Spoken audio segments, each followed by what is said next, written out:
Bienvenue les parents d'ados, j'espère que vous allez à la pêche. Aujourd'hui, je vais vous parler du burn-out chez les ados. Il y a de plus en plus d'ados complètement stressés. Plus de 40% de nos ados sont complètement en stress par rapport à de nombreuses choses, par rapport... alors, on va le voir tout à l'heure, je vais vous expliquer quelles sont les causes du stress et du burn-out chez nos ados et je vais vous expliquer comment faire. C'est parti dans cette nouvelle vidéo.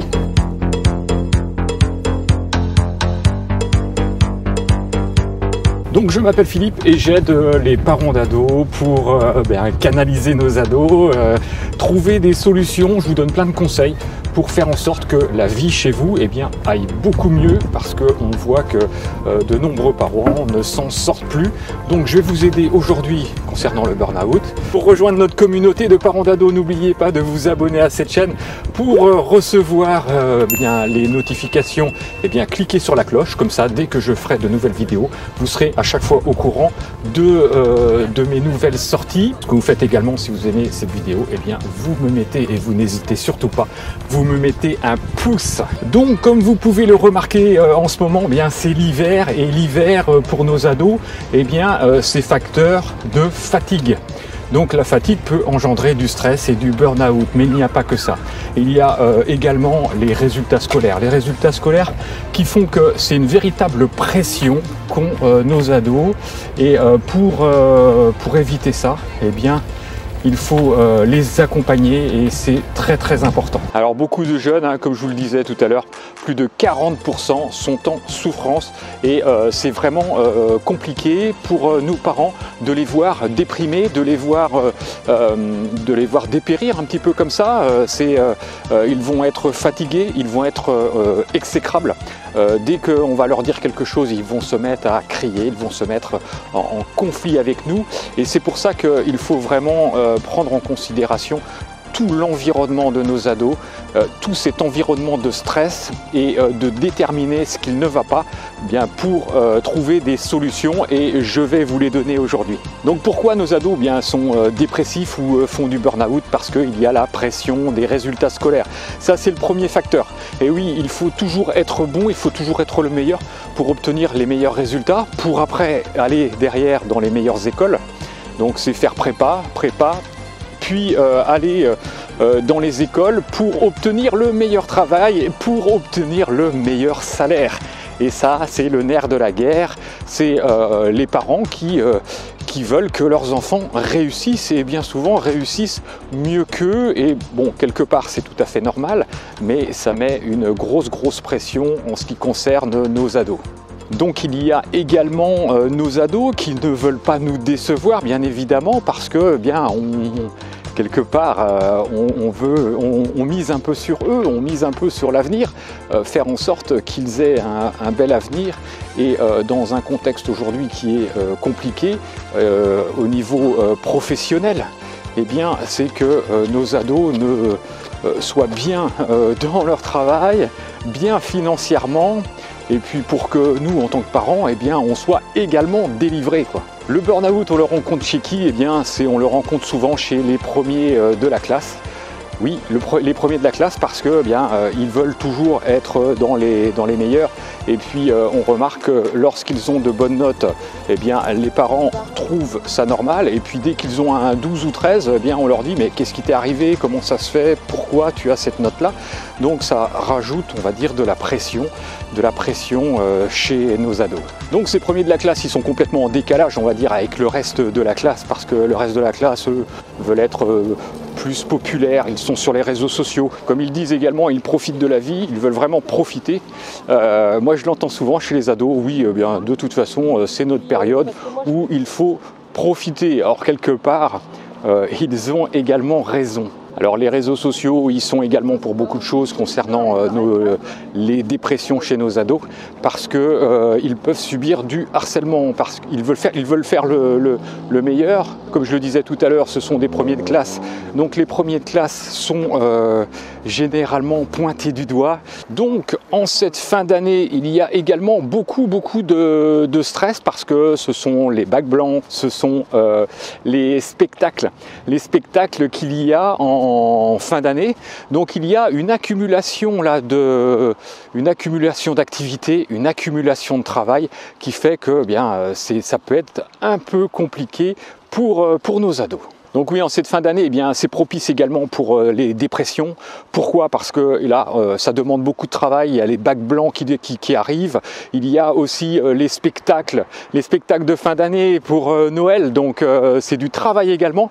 Donc là, on arrive sur une surcharge de travail qui fait que nos ados ne savent plus gérer leur temps parce qu'ils n'ont pas assez de temps et qu'en cette période d'adolescence, ils ont besoin de se reposer pour récupérer par rapport à tout ce stress, cette fatigue, le froid qui est là. Donc c'est pour ça qu'il faut vraiment accompagner vos ados et faire en sorte qu'ils mangent bien, qu'ils dorment bien. Et donc après on a les vacances scolaires qui ne sont pas franchement des vacances pour ces élèves-là parce que qu'est-ce qu'ils font pendant les vacances? C'est des révisions, c'est aussi prendre de l'avance sur le programme pour ne pas, dès qu'on reprend les cours, c'est être vraiment avec toutes les dispositions nécessaires pour la réussite parce que dans leur tête, il n'y a qu'un seul mot, c'est la réussite scolaire, c'est faire plaisir, se faire plaisir à soi déjà, faire plaisir à ses parents, faire plaisir à ses professeurs. J'ai rencontré dernièrement une jeune fille qui avait tout pour réussir, qui avait tout réussi d'ailleurs, qui avait 25 ans et elle vivait toujours chez ses parents, elle était étudiante, elle vivait toujours chez ses parents, elle faisait des études supérieures. Et là, elle a craqué. Ça a été un craquage complet, c'est-à-dire qu'elle reprochait à ses parents de ne pas avoir eu de jeunesse, de ne pas avoir eu d'amis, de ne pas avoir eu une rencontre amoureuse à 25 ans, de ne pas avoir eu de relation sexuelle. Et elle en voulait fortement, comme elle disait, mais je suis malheureuse, j'ai gâché, vous m'avez gâché. Vous avez gâché ma jeunesse. Et ça, c'est vraiment dur pour des parents de s'entendre dire ça parce qu'ils pensaient, ces parents-là, avoir tout fait pour leur fille. Et puis là, entendre leur fille leur faire des reproches, c'était extrêmement compliqué pour eux. Et pour la jeune fille, c'était également super compliqué. J'ai eu également un commentaire YouTube dernièrement d'un jeune de 40 ans, un adulte de 40 ans qui me disait que lorsqu'il était jeune, c'est pareil. Ses parents lui ont gâché la vie et qu'aujourd'hui, il ne s'en remet toujours pas. Donc faites très attention les parents concernant vos ados parce qu'il est vrai qu'ils sont fragiles à cette époque-là et le fait de mettre toujours la barre au-dessus, alors c'est pas que de la faute des parents parce qu'il y a également la faute des profs, donc il faut faire extrêmement attention à ça, ça peut vraiment gâcher toute une vie, toute la vie d'une personne parce que, comme on dit souvent, c'est à l'adolescence, moi je trouve que c'est l'adolescence où la vie est la plus merveilleuse, c'est là où on fait des expériences, c'est là où on a des amis, on appelle ça l'âge de l'insouciance. Et c'est vrai que c'est magnifique, c'est beau, mais il faut faire en sorte que il faut faire en sorte qu'ils vivent ces années, qu'ils les vivent bien. Donc votre fils ou votre fille a de super bonnes notes et puis il revient avec un 14, surtout ne lui dites pas mais qu'est-ce qui s'est passé, dites-lui mais c'est très bien ce que tu as fait, bon effectivement il y a eu un petit relâchement mais ce n'est pas grave, tu as le droit également, tu as le droit de te relâcher, tu as le droit d'avoir des fois des notes qui ne correspondent pas à ce que tu faisais d'habitude. Voilà, il ne faut surtout pas t'inquiéter, on est là et puis ça se rattrapera, puis c'est pas catastrophique. Ce qu'il faut éviter de faire aussi en tant que parent, c'est de les comparer aux autres. Bien souvent, on compare trop nos ados aux autres, on regarde la moyenne de classe. Mais la moyenne de classe, on s'en fiche parce que on est vraiment, il faut se dire qu'on est dans une société où on est tous différents et chacun, on va dire, réussit par rapport à ses propres capacités. Et c'est pour ça qu'il ne faut surtout pas leur mettre trop de pression. J'ai vu des jeunes filles se mettre tellement la pression qu'elles partaient dans de la boulimie ou de l'anorexie. Et là, c'est vraiment au niveau de la santé mentale que nos enfants, santé mentale et physique, que nos enfants se mettent en danger. J'ai fait notamment une vidéo sur l'anorexie. Je vous la mets juste au-dessus là pour pouvoir la consulter. Et c'est vrai que c'est très embêtant quand on voit ça. Donc le burn-out, c'est quoi? Eh bien, c'est un stress qui est lié au travail, qui est lié à une surcharge de travail et qui fait très mal. C'est un problème, c'est de santé mentale et il faut vraiment accompagner nos ados par rapport à ça parce que ça peut très vite dégénérer, ça peut occasionner, eh bien, votre enfant ne va plus vouloir aller à l'école, va complètement baisser les bras parce que pour lui c'est trop dur. Un burn-out chez les ados arrive beaucoup plus facilement que chez les adultes. Pourquoi? Eh bien, c'est très facile à comprendre. Quand ils sont ados, il y a donc les changements physiques, les changements psychologiques, les hormones qui les travaillent, et dès qu'il y a le moindre petit stress, eh bien tout ça est décuplé par rapport à tous ces changements qu'ils vivent, et donc c'est trop fort pour eux, et ils vont rentrer dans la dépression, ils vont rentrer dans le burn-out beaucoup plus facilement. C'est pour ça que plus de 40% des ados aujourd'hui ont des signes de dépression, et c'est pour ça qu'il faut vraiment faire très attention, les observer, voir ce qu'ils font, est-ce qu'ils dorment bien, est-ce qu'ils mangent bien, est-ce qu'ils sortent également, parce que ça peut provoquer également un repli sur soi-même. Donc observez bien vos ados. Donc les signes qui ne trompent pas au niveau de vos ados qui sont en stress ou qui sont en burn-out, c'est quoi? Eh bien c'est la fatigue. On va les voir beaucoup plus fatigués, ils se renferment sur eux-mêmes, ils ne mangent plus également, voilà, ils n'ont plus envie de manger parce que c'est trop dur pour eux. Ils sont à fleur de peau, c'est-à-dire qu'ils vont passer du rire aux larmes, mais en quelques secondes. Donc ça c'est pareil, c'est un signe que vous pouvez rencontrer chez eux. Il y a la tristesse également, il y a les pleurs, et là faut aussi voir ça. C'est vrai que c'est compliqué pour eux. Il y a également la difficulté de se réveiller le matin. C'est vrai que se réveiller le matin, c'est compliqué. Ils n'ont plus envie d'aller à l'école. Ils n'en peuvent plus également parce qu'il y a vraiment un trop-plein, mais un trop-plein qui est compliqué pour eux. Donc là on va passer à la partie, mais qu'est-ce que je peux faire? Donc là, vous allez vous dire, mais qu'est-ce que je peux faire? Eh bien, c'est la santé avant tout, la santé avant les notes, la santé avant les résultats. Mais oui, parce que si votre ado n'a pas la santé, eh bien, il ne réussira en rien, ni en sport, ni à l'école, ni dans la communication avec les autres, ni dans la communication avec vous. Et c'est ça qui est très important. Donc surtout, ce qu'il faut faire, c'est surtout ne pas parler avec eux des origines du burn-out. Essayez de voir avec eux, plutôt essayer de parler d'autres choses. Essayez de parler de choses positives. À partir du moment où on positive, eh bien, c'est beaucoup mieux, c'est beaucoup plus facile pour eux.